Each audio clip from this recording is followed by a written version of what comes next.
Hello and welcome to the Possessed Monkey Sunday News. I'm Samantha Hawth. In the news, a car became wedged between a house and a wall. Damages for a baby mix-up. Straw bale houses go on sale. Wild birds spreading flu. And a phallic structure in New Zealand. But first, entertainment and arts correspondent Rose Moquette has been interviewing John Fortescue earlier this week. Hello, I'm Rose Moquette and I'm here with John Fortescue, star of Simon's Secret, Judgment's Dawn and Going Down. And we're here discussing his new movie. G'day John.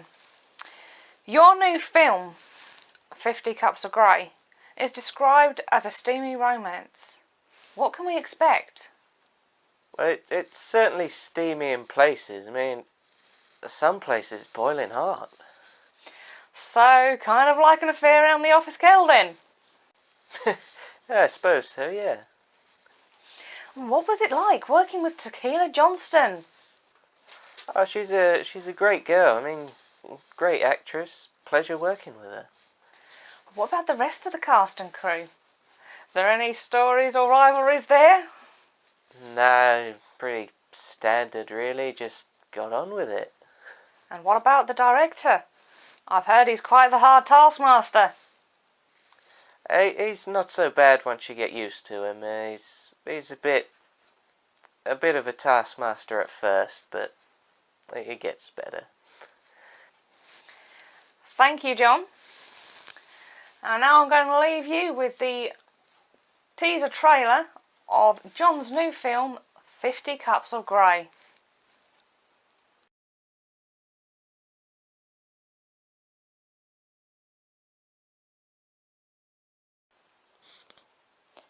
Mr. Grey, to what do you owe your success?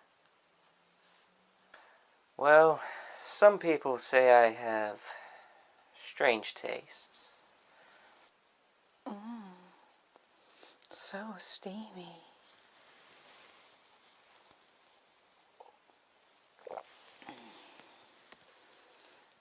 Oh my.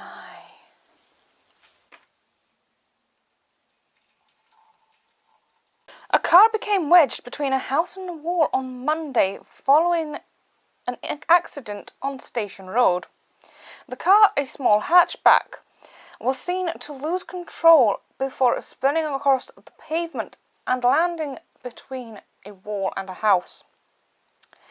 The driver had to be rescued from the vehicle by ambulance and fire crews using specialised equipment.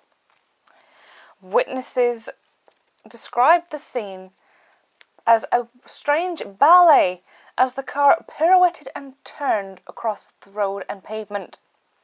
The road was closed following the accident and police are working to establish a cause of the incident. Damages are to be paid to families of two babies who mixed up in hospital in France. The two babies had been in intensive care since birth and were mixed up after being removed from their incubators at the same time. The babies, now grown women, were raised by the wrong families, and the mix-up only became apparent when one of the two women started to show symptoms of a genetic disorder that no one in their family possessed. After a long battle, the truth was finally discovered, and the children were introduced to their rightful families.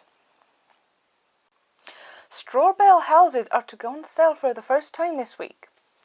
The houses, built from bales of straw, are designed to be a quick and cheap solution to the lack of affordable housing in the country. The houses offer many of the modern conveniences of most modern builds, but are built from bales of straw, with the building material offering its own insulation. They are expected to last as long as most other modern builds, most of which are rebuilt after about 10 years. They offer the same levels of comfort that we would be accustomed to. It was suggested this week that wild birds may be spreading the flu virus. The virus is usually spread from human to human through water droplets in the air from a cough or sneeze. However, some scientists are suggesting that birds may be increasing the spread of the human form of the virus. Whilst an exact mechanism has yet to be put forward, some are suggesting that the birds are spreading the virus in their excrement or through our pets, for example, domesticated cats, who catch the birds and give them to their owners.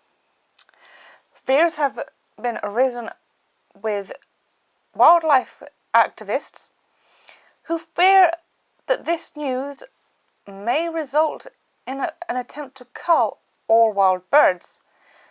These fears are well founded, considering the badger culls of recent years. Locals in a New Zealand town have been debating a new sculpture this week, with some people describing it as a phallic image. The sculpture has been erected outside the railway station, where it's the last thing people see when they enter and the first thing they see when they pull out. Some people are describing the work as flaccid, whilst others are describing it as an upstanding piece of art and are praising the hard work of the artist. There are mixed reviews from the art world as well, with many wanting to ride the mind of the artist in order to fully understand the construction. And now over to Michael Thorne for the weather. Thank you, Samantha. Today has been mostly overcast but dry, and things are looking to get better later in the week. Temperatures should be reaching 8 degrees Celsius, which, looking at the teen trouser scale, is moving towards a 2 as trousers begin to move down towards the hips. Monday is looking to be overcast, with light rain from late morning, moving to heavier rain in the afternoon. Tuesday and Wednesday are looking to be mostly sunny, with light cloud for the rest of the week. Back to you in the studio. Thank you, Michael. I'm Samantha Hawth. This was the Sunday News. Have a great evening and enjoy the rest of your week.